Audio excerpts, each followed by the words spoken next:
안녕하세요. 김성길 목사와 함께하는 예수님 이야기 제4단원의 750회가 되겠습니다.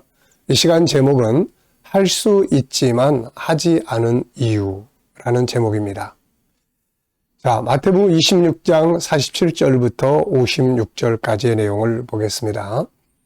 말씀하실 때 12 중에 하나인 유다가 왔는데 대제사장들과 백성의 장로들에게서 파송된 큰 무리가 칼과 몽치를 가지고 그와 함께 하였더라.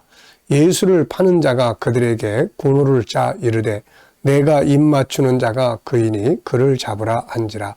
곧 예수께 나와 랍비여 안녕하시옵니까 하고 입을 맞추니 예수께서 이르시되 친구여 네가 무엇을 하려고 왔는지 행하라 하신대. 이에 그들이 나와 예수께 손을 대어 잡는지라.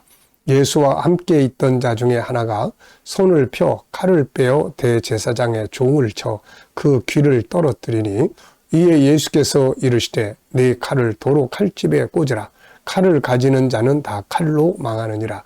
너는 내가 내 아버지께 구하여 지금 12군단 더 되는 천사를 보내시게 할 수 없는 줄로 아느냐. 내가 만일 그렇게 하면 이런 일이 있으리라 한 성경이 어떻게 이루어지겠느냐 하시더라. 그때 예수께서 무리에게 말씀하시되 너희가 강도를 잡는 것 같이 칼과 몽치를 가지고 나를 잡으려 나왔느냐. 내가 날마다 성전에 앉아 가르쳤으되 너희가 나를 잡지 아니하였도다. 그러나 이렇게 된 것은 다 선지자들의 글을 이루려 함이니라 하시더라. 이에 제자들이 다 예수를 버리고 도망하니라. 아멘. 자, 본문을 보면 이제 예수님을 잡으러 온 사람들에게 예수님께서 묵묵히 잡혀가는 것을 볼 수가 있습니다.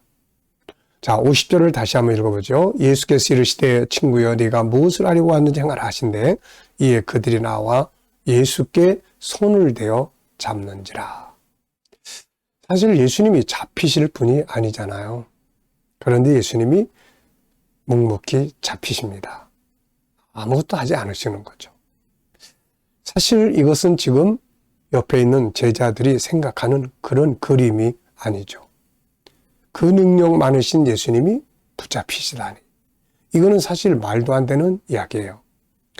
이들은 예수님은 얼마나 크신 능력이 있는 분인가를 그들은 잘 알고 있습니다. 그들은 이미 주님과 함께 다니면서 예수님이 일으켰던 그 많은 능력과 기적들을 다 보았어요. 그들은 예수님이 그 능력을 가지고 로마를 무너뜨리고 원수들을 멸하시고 자기들이 꿈꾸던 다윗 왕국을 건설할 것으로 믿고 있었기 때문입니다.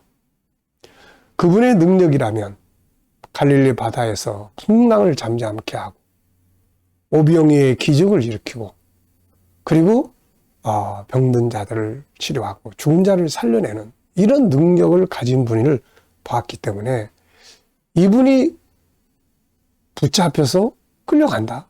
이거는 이들이 생각하는 그림이 전혀 아니죠. 그런데 지금 이 감람산 이 밤중에 벌어지는 이 사건은 예수님의 그 모습이 아니었어요. 주님은 그들의 손에 묵묵히 잡히시고 있기 때문입니다.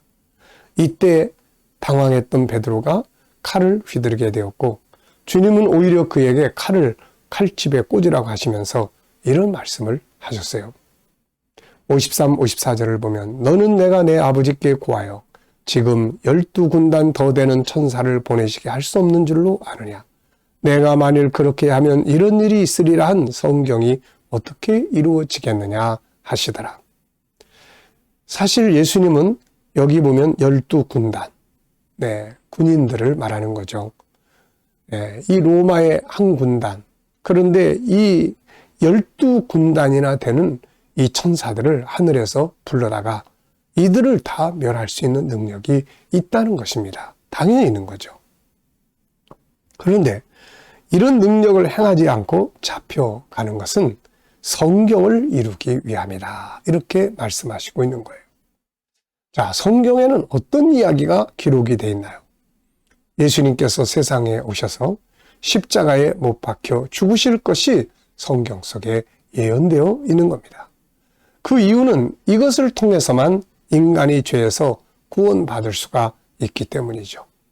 이사야는 예수님이 당할 일을 이렇게 예언을 하고 있습니다.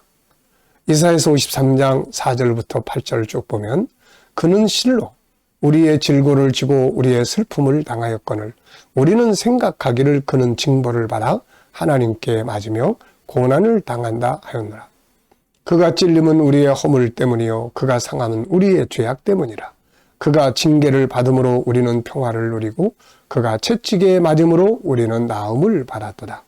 우리는 다 양 같아서 그릇 행하여 각기 제 길로 갔거늘 여호와께서는 우리 모두의 죄악을 그에게 담당시키셨도다. 그가 곤욕을 당하여 괴로울 때에도 그의 입을 열지 아니하였으며 마치 도수장으로 끌려가는 어린 양과 털 깎는 자 앞에서 잠잠한 양같이 그의 입을 열지 아니하였도다. 그는 곤욕과 신문을 당하고 끌려갔으나 그 세대 중에 누가 생각하기를 그가 살아있는 자들의 땅에서 끊어지면 마땅히 형벌받을 내 백성의 허물 때문이라 하였으리요. 아멘.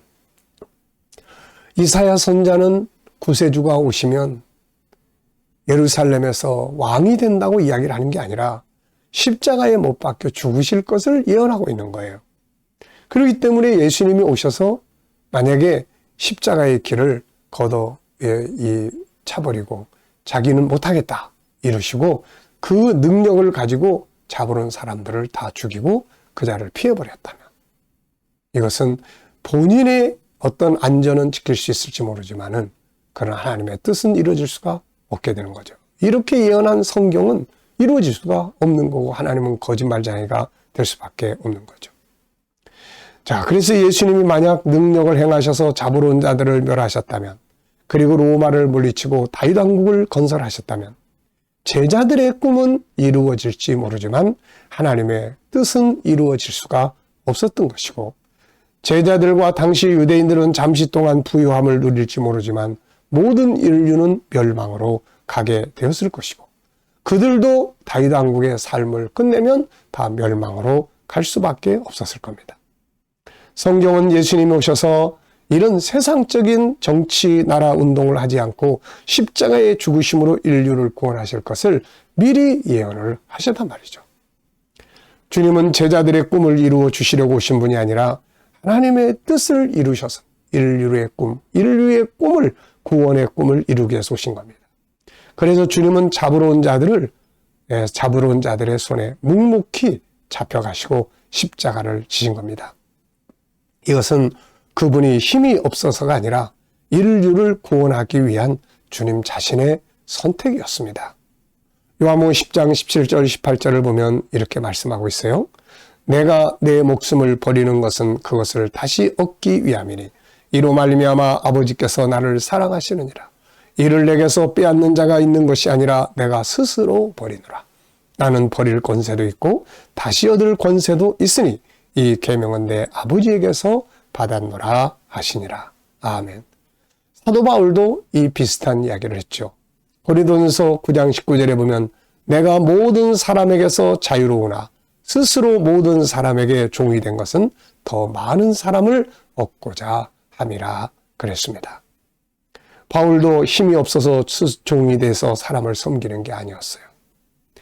다른 사람들을 구원하기 위해서 자기는 자유하고 그렇게 안 할 수 있는 권리도 있고 능력도 있지만 그러나 스스로 낮아져서 사람을 섬기고 종이 된 것입니다. 사람을 구원하기 위해서 그렇게 한 거예요. 예수님도 바로 그랬습니다. 힘이 없어서가 아니라 수많은 사람들을 구원하기 위해서 스스로 죽음의 길로 가신 것이에요.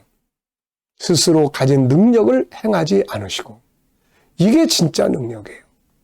행할 수 있는 능력이 있으나 어떠한 목적을 위해서 행하지 않는 것, 이게 바로 능력입니다. 하기 싫지만 어떤 목적을 이루기 위해서 자기를 종으로 바쳐드리는 것, 이게 바로 능력입니다. 힘이 없어서 머리 숙이는 것이 아니고 힘이 없어서 낮아져서 섬기는 게 아닙니다. 한 사람이라도 더 구원하기 위해서 스스로 나를 버리고 종이 되고 섬기고 희생하며 사는 거죠.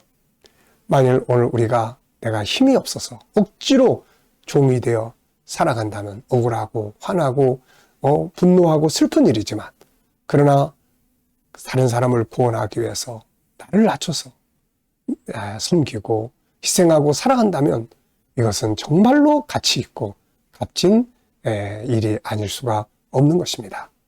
힘이 없어서가 아니라 그를 구원하기 위해서 드려지는 희생이니까요. 오늘 우리 모두가 다 예수님의 이런 모습 우리도 배워서 살아갈 수 있기 바랍니다. 이 시간 말씀 여기서 마치겠습니다. 감사합니다.